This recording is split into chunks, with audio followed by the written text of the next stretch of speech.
Hello friends. Sometimes Adenium outgrows the pot, so I will replant it higher, but there is a limit to how high I wanna put it.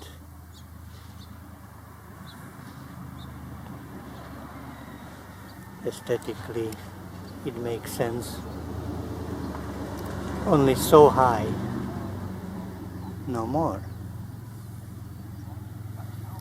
Sometimes I plant the Adenium into a bigger pot, but there is a limit to how large is the largest pot I wanna use, given that I don't have a crane or something. So sometimes I cut the roots. In the past, I cut the roots and put the plant during very hot, very dry part of the year into shade for a long time before replanting. This plant had the roots cut such a way. This one.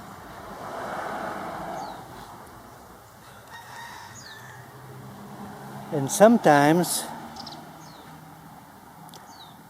I cut the roots and dry them using a hair dryer. This one is one of those that was cut that way. One of them I documented in a video. I can put a link on the subtitle.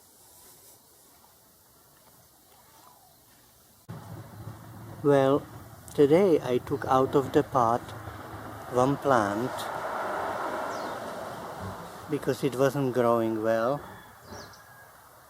and found out that the roots are all tangled, so I wanna cut them and after drying replant the plant.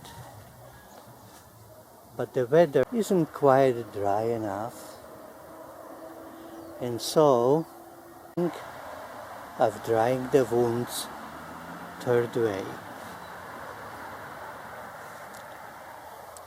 by sprinkling them with cinnamon powder.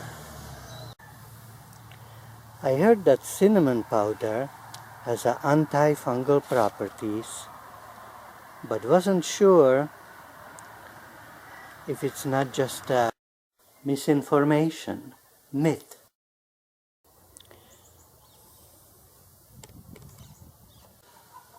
So I checked in part of Google called Scholar. There is such part of Google with scientific studies, and lo and behold,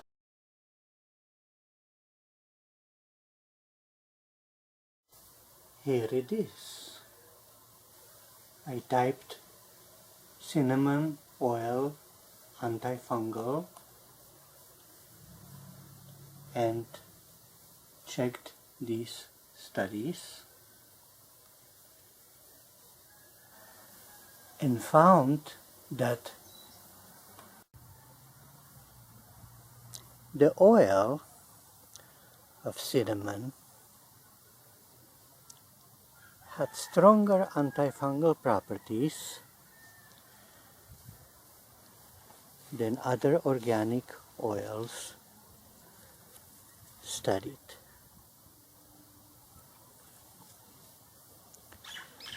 So I decided to give it a try. Let me show you the plant I'm talking about. This is the plant. This is a rose, Adenium obesum, grafted here is broccoli that I try to grow into a nice crown, but lately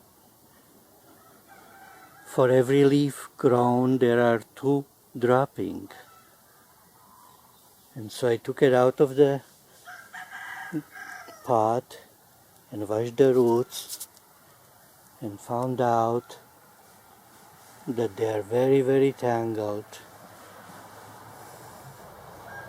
squeezing each other, and many too thick to be untangled. So I would have to replant it even higher originally than it was. It was in this pot like this, and I think it's already getting too much of a giraffe look. I don't think it'll look nice if it'll be even higher. So I'm gonna try to cut the roots about like this. Put the cinnamon powder on the wounds, dry them, replant them, and see how it goes. If it grows well, voila! That'll be my 3rd method of cutting roots. So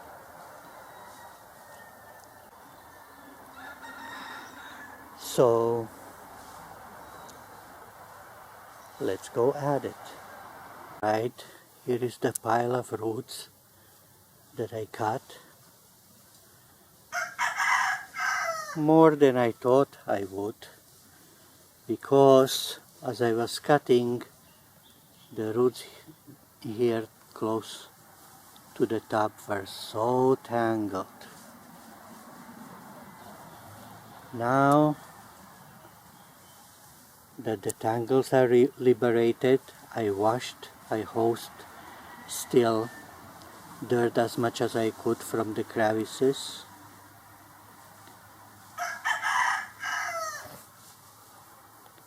And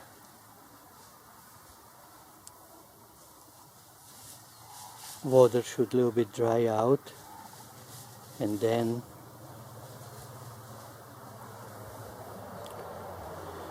I'll sprinkle the cinnamon powder. Okay, the water from sprinkling dried, and so now I'm gonna sprinkle the cinnamon powder.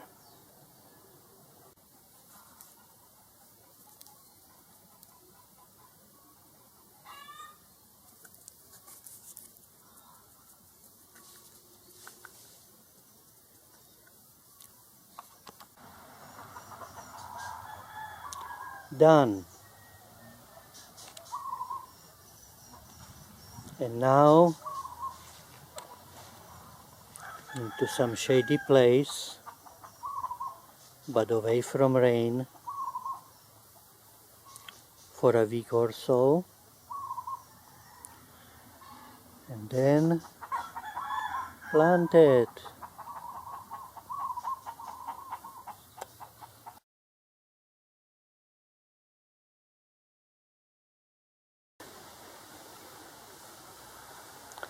I cut the roots several weeks ago and treated the cuts with cinnamon powder, and now I'm gonna plant it in perlite because it's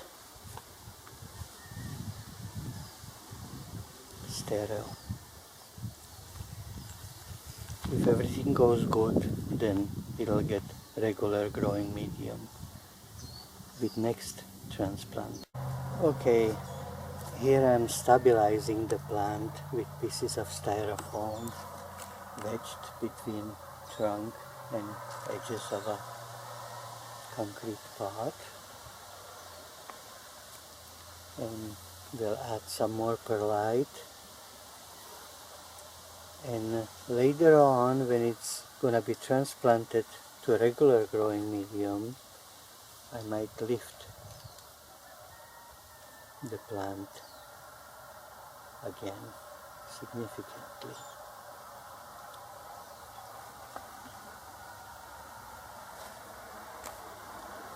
Interesting that while it was drying and the leaves were falling, of course, out, a flower bloomed.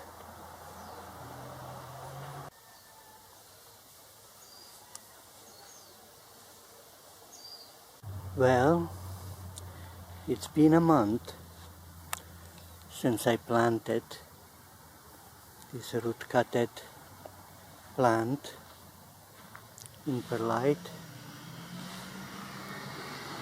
The trunk is hard, no rot, and the leaves are emerging all around. Sure signs that everything is alright underground. Sure sign that the new feeding roots, thin roots, are starting to grow.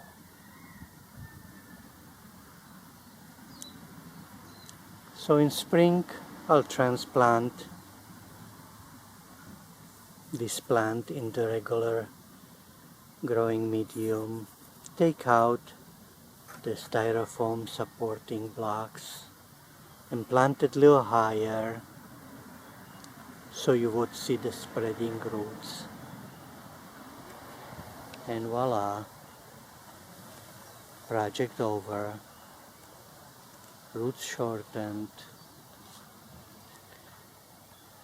form a new way.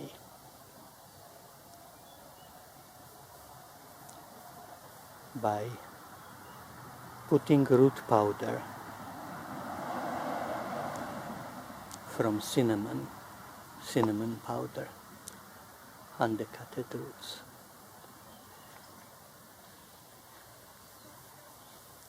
Goodbye, friends. Goodbye.